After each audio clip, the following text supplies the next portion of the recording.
In fair London city lived a mason to trade. He had to his daughter a beautiful maid, the fairest in face, but the falsest in heart, that ever proved love in our neighbouring part. Now it fell on a day, as it happened to be, that a young steward sought fair Isabel's love. But she said, I winna marry you, and I winna be your wife, and I swear I'll never marry ye all the days o' my life.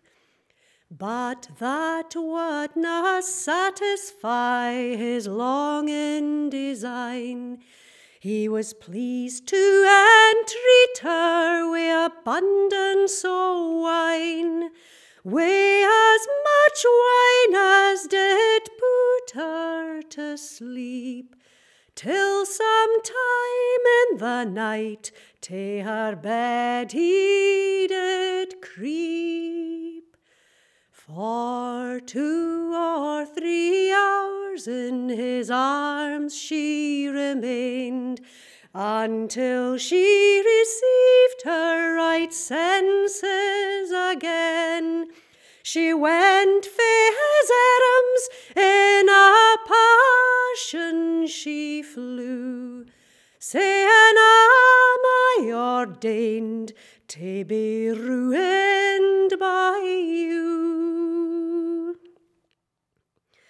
But when the time o' her appointed drew near, he said unto her, we'll wed now, my dear.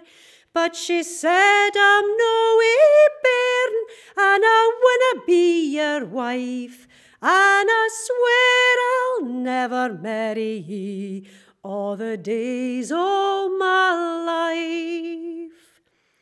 So it fell on a night, as it happened to be, a light in his bonny love's window he spied.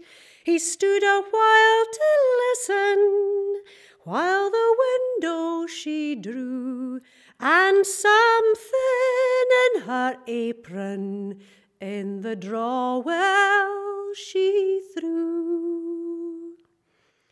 So he drew a net, caught the bairnie alive, and how to do it he did contrive, and how to do it put the bairn to a nurse, which made him pay money just out o' his purse.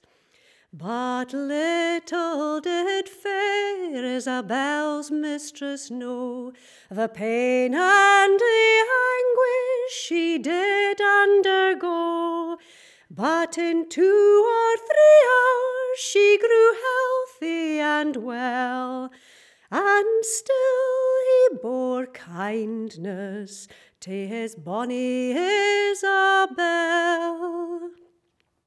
Now it fell on a day, as it happened to be, that the child stood a-prattling by its own mother's knee.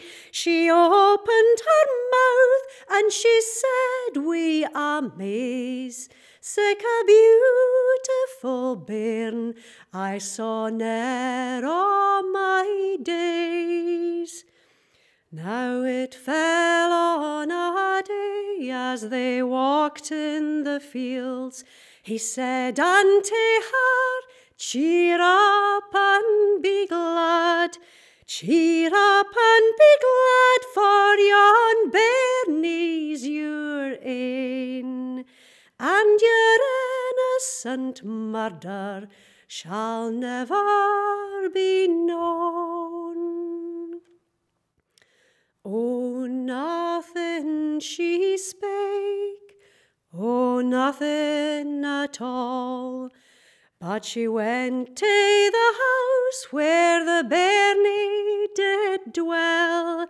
She went to the house, called the nurse to the door, and she killed the bonny bairnie, left it lying on the floor.